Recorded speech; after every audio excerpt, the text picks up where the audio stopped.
cuál es la situación de la educación en el país, que creo que sería bueno verla desde la perspectiva inicial en esta conversación, y más aún conociendo en un contexto reciente de acto conmemorativo del 15 de septiembre en el que el presidente anuncia un presupuesto del ejercicio 2025, teniendo a la base, ¿verdad?, cero deuda, especialmente el gasto corriente.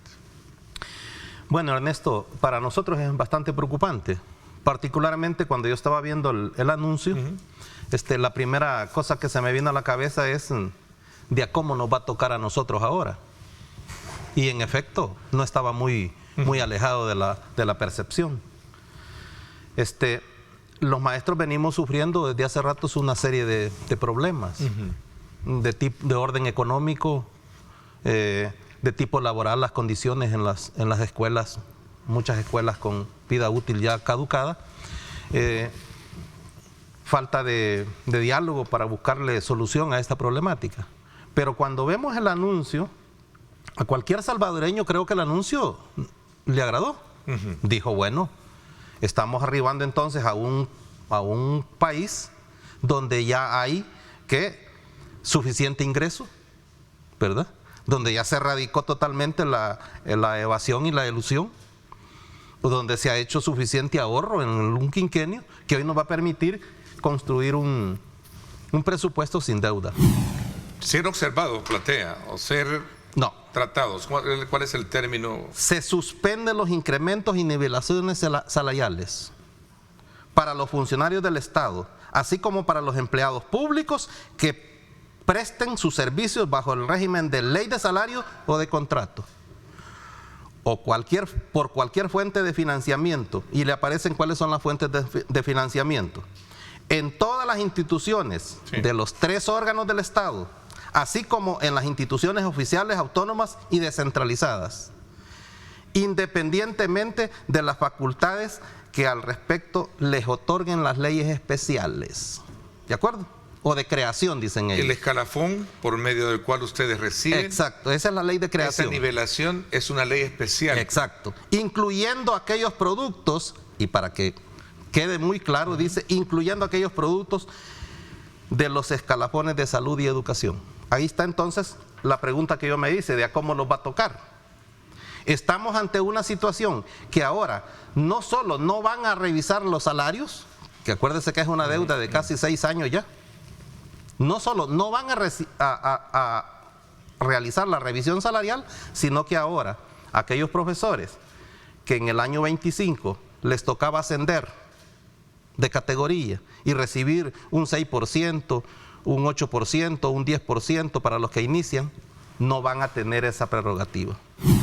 Entonces, estos anuncios por lo general golpean a los de abajo.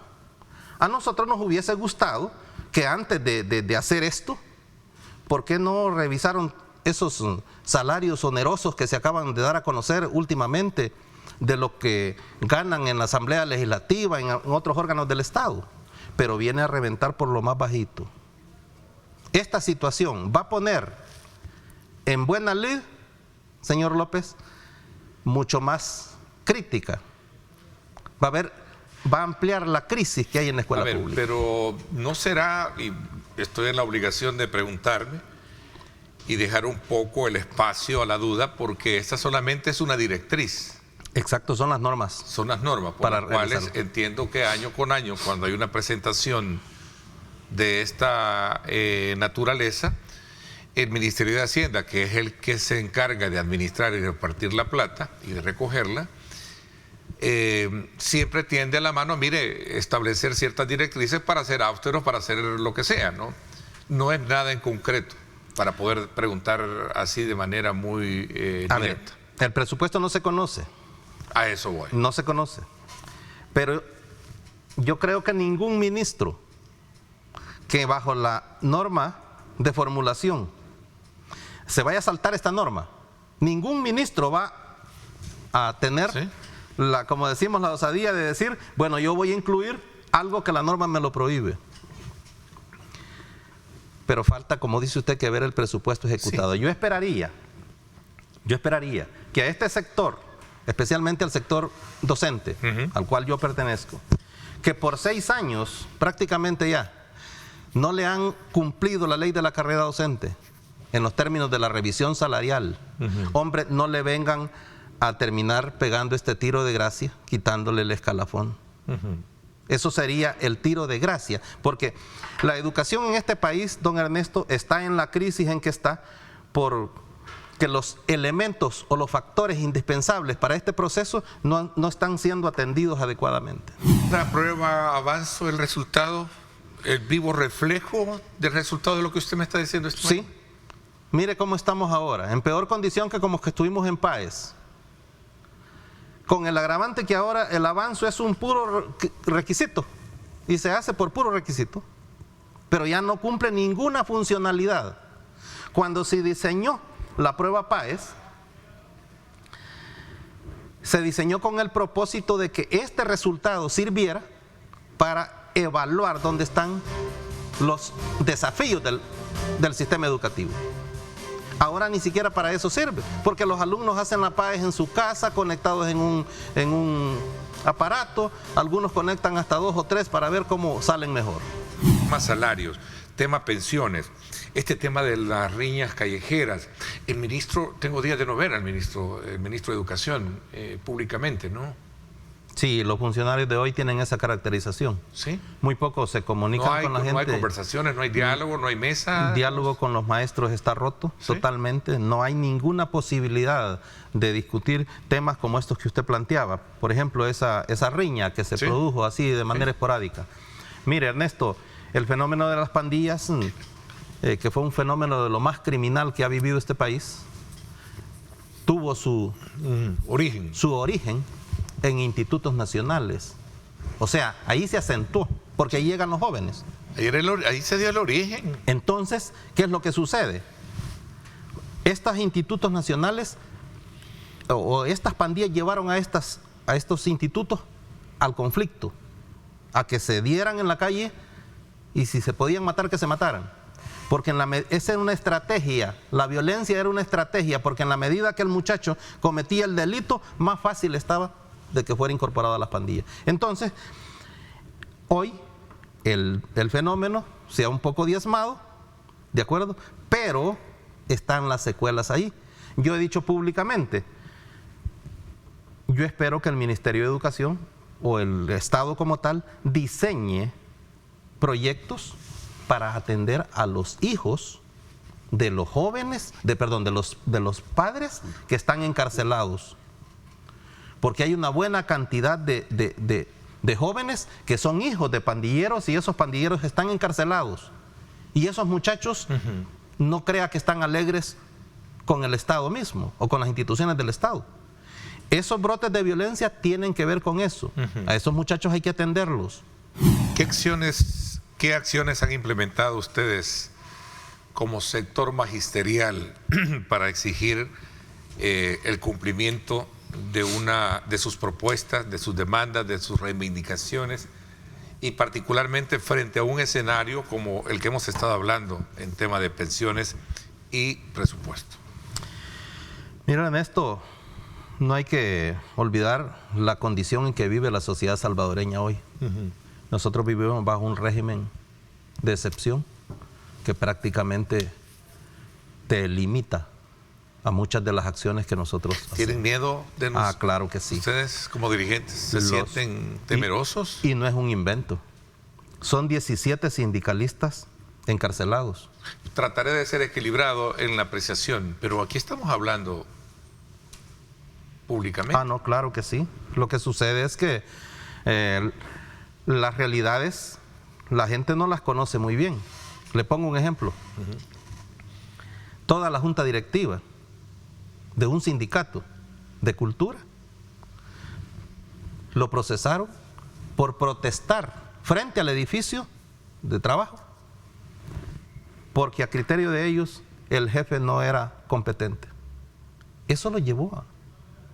Entonces, hay miedo, y en mucha gente ese miedo exacerbó hasta la etapa de pánico. ¿De acuerdo? al grado tal que ahora expresar públicamente, vean ustedes como medios de comunicación cuando van a preguntarle a la gente sobre temas delicados, no quiere dar opinión. ¿Qué es lo que sucede entonces? Los sindicalistas, sí, tenemos miedo al igual que cualquier otra persona. Claro, no hemos caído al pánico, no hemos llegado a esa etapa. Hay 209 despedidos y hay 59 suspendidos. Estoy hablando del sector sindical. Nosotros hicimos una acción para llamarles la atención el 26 de enero de este año, si no mal recuerdo. Salimos todas las organizaciones. Fue una marcha muy fuerte. Fue una buena movilización de docentes. Los docentes se movilizaron, pero a esa marcha no le hicieron caso. ¿Cuáles son las principales exigencias que tiene el sector magisterial hoy en día? Dos cosas. Uno, que le den cumplimiento a la ley. Ni siquiera estamos pidiendo cosas distintas. ¿A cambio de qué? De que nosotros recuperemos el estado de ánimo para echar adelante esto. Que nos mejoren las condiciones en las escuelas públicas. Porque mire, Ernesto, ese problema de las escuelas públicas que mandan a una empresa a ¿cómo se llama? Construir, las destruye y después se va a la empresa porque no le pagan. Yo le puedo dar ejemplos de escuelas. ¿Sí? Es una cantidad de escuelas que fueron destruidas y hoy los alumnos están recibiendo clases en los corredores de los vecinos. Me parece que es una informalidad. Digo, porque seguramente será un ítem de los muchos que también hay que dar, ¿no? Cuando alguien recibe, también a cambio hay que dar. Y se conoce, se dice, se cuestiona también de muchas deficiencias también en el proceso de formación de los docentes y en el proceso de enseñanza que tienen. Fíjese que nosotros nos alegramos cuando entró el actual ministro de Educación. 24 horas después de tomar el cargo, pidió que se hiciera una reunión con los sindicatos. 24 horas. A mí me sorprendió, porque ningún ministro ha hecho eso. ¿Sí? Cuando yo pregunté por qué tan rápido, dijo, bueno, es que si nos van a empezar a maltratar, me dijeron de otra forma, pues, que sea rápido. En esa reunión se instaló una mesa de formación docente, porque ese es un problema que ningún ministro ha querido abordar. ¿Hay un mea culpa ahí? En esa parte también de sacar una buena casta de procesos formativos. A ver, nosotros somos producto de la formación autorizada por un sistema, por un ente rector que se llama Ministerio de Educación. Los profesores son formados en las universidades públicas y privadas. Eso es lo que tenemos. ¿Qué pedimos nosotros? Una escuela formadora específicamente de docentes. Es interesante. ¿Cómo describe usted o cuál lectura o cómo podría analizarse lo que el presidente decía en su discurso independentista sobre la cultura del más vivo y porque considera que es uno de los principales desafíos que como país tenemos? Pues me llamó la atención que tocara ese aspecto tan característico, sí, ¿verdad? Propio de nuestra cultura, sí. Quizás bastante propio, porque también hay en otros países, ¿verdad? Sí. Claro. Pero esto tiene que ver con que a lo largo de la historia de nuestro país no hemos logrado instalar una sociedad que viva realmente bajo reglas claras y respetadas para todo el mundo. Y en esto algunos dicen que tiene que ver la cultura, pero es que es parte de la cultura que somos así. Pero en todo caso, las posibilidades de cambiar esta situación no son remotas. Es cuestión de educación y especialmente dar el ejemplo. Porque ¿por qué aparece eso de la cultura del más vivo? Es que por ahí tenemos nosotros que la sociedad, el pueblo en su conjunto, ha venido viendo durante largos años, décadas, un montón de gente que de pronto aparece con bienes materiales más allá de sus posibilidades. ¿Y cómo lo hizo? ¿Verdad? Igual aparece también gente que puede, a través de influencias, resolver problemas que la gente común y corriente no puede hacerlo. Entonces eso no es casualidad que se ha ido forjando esa conducta en la población en general. Pero igual tiene que ver también con los problemas que como sociedad tenemos en el terreno de dar servicios adecuados, oportunos, eficientes y correctos a la población. ¿La estructura del discurso fue apropiado a su criterio que dio el 15 de septiembre? A ver, ampliemos un poquito más la... No sé por qué, pero yo siempre estoy acostumbrado a esperar mucho más de lo que aparece, ¿verdad? Hubo una cantidad de temas que no se abordaron y que la población estaba ansiosa de conocer, de saber. Por ejemplo, ¿qué otras medidas van a haber en el ámbito de la lucha por mejorar las condiciones de vida de la gente? ¿Verdad? El tema del medio ambiente, el tema del agua, etcétera. Pero claro, cada quien tiene sus prioridades. Y cada quien tiene su estilo, sus características. Exactamente. Fue enfático y coronar su discurso con el tema del presupuesto. Un presupuesto sin deuda, llamado históricamente. Eso es importante, creo yo, y un gran reto, un gran desafío.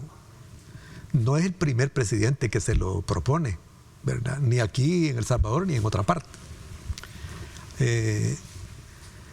Pero también tiene que ver con ciertas circunstancias.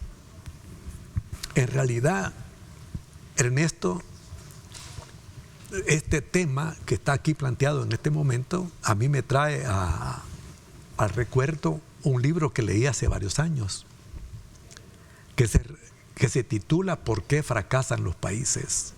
¿Sí?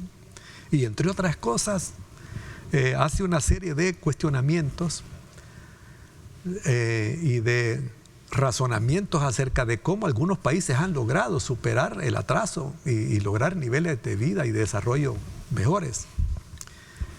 Y aparecen una serie de pretextos. Por ejemplo, dicen, es que nosotros no tenemos recursos naturales, pero hay una buena cantidad de ejemplos de países que sin recursos naturales tienen mejores condiciones de vida que nosotros, ¿verdad?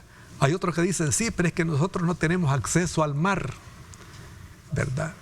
Pues igual hay otros países que están sin acceso al mar, incluso rodeados de un solo país, como por ejemplo Lesoto en el interior de Sudáfrica, que tienen mejores niveles de vida que nosotros, y un país pequeñito. Entonces, ahí aparece una situación que hay que reflexionar. ¿Será problema de falta de recursos? ¿Será que tenemos mucha gente? ¿Será que tenemos muy poca gente, etcétera? ¿O es que las instituciones nuestras, las instituciones que se han creado a lo largo de la historia de este país, desde la independencia para acá, son las que imposibilitan lograr ciertos niveles de desarrollo y mejor calidad de vida para la gente? Yo estoy a favor de eso. Es que uno de los factores que más posibilitan la corrupción es precisamente el endeudamiento público, porque funciona esto a dos niveles. Por una parte, los estados se endeudan porque los gobiernos quieren hacer obra física, y hay estudios innumerables que demuestran que precisamente en la ejecución de la obra pública es donde más se genera corrupción en los gobiernos. Entonces, muchas de esos préstamos, Ernesto, no están pensados para llevar bienestar a la gente. A ver, pero ¿cómo quedaría? Y aquí cala una pregunta también que se hacen muchos analistas y la traslado en esta mesa, ¿no?, que me corresponde a mí plantearla. ¿Cómo quedan aquellos grandes proyectos estratégicos para ser desarrollados, culminados, si solo vamos a trabajar con recursos propios? Ese también es otro tema a discutir. Porque quienes dicen, es que sí hay que endeudarse, siempre y cuando el endeudamiento sea para invertir en acciones, en obras, en empresas que ayuden al fortalecimiento de la economía, ¿verdad? Pero no siempre ese es el criterio, sino que los políticos han mostrado en el pasado que su interés en adquirir préstamos es para quedar bien ante la población, para buscar mantener ciertos niveles de apoyo, pero no pensando en cambiar cosas. Esto de que cómo podría de alguna manera entenderse o cómo va a afectar ese discurso de paso a paso con la formulación y la culminación de las grandes obras de las cuales decía el presidente en su discurso, paso a paso a las expectativas de la población, especialmente en temas como la economía y otras reformas sociales, ¿no? Al corto plazo se sentirá, por supuesto, algunos problemas que tienen que ver con esa pregunta que estaba planteada ahí. Si ahora que les prestan hacen falta muchas cosas que no se hacen, hoy que no les van a prestar va a haber menos cosas. Depende si las cosas se hacen de manera más eficiente, si se pone gente capacitada en todos los rubros para hacer que el dinero y las inversiones rindan más y se hagan en el tiempo más corto posible. Yo creo que se puede ahorrar mucho en eso. Y a mediano plazo, ¿verdad?, el que nos liberemos de la deuda significará un gran beneficio para el país. Ahora, en términos de servicio de la deuda, El Salvador está invirtiendo más que en cualquier ministerio, más que en el funcionamiento de cualquier ministerio de la República. Entonces, es una carga insostenible. Porque el presidente, si logramos un poco comprender muy bien todos los aspectos dictados en esa línea de discurso, él habló precisamente sobre la implementación y ejecución de cambios de carácter progresivos para el país, ¿no? Eso de implementar así de esa manera todo este tipo de transformación, ¿habrá el tiempo y el dinero necesario y un estado de ánimo de la población que busca obviamente su diario vivir, ¿no? O se rebusca por su diario vivir? Esas son de las cosas que tenemos que ver cómo suceden ya en la práctica, ¿verdad? De todas maneras, aquí tampoco que las obras se hacen tan rápido, aparte de lo que ha sido toda la inversión que se ha hecho en el centro histórico, que ahí sí se ha visto que ha habido mucha prontitud y celeridad para realizar obras. En otras partes, ¿verdad?, hemos quedado en deuda.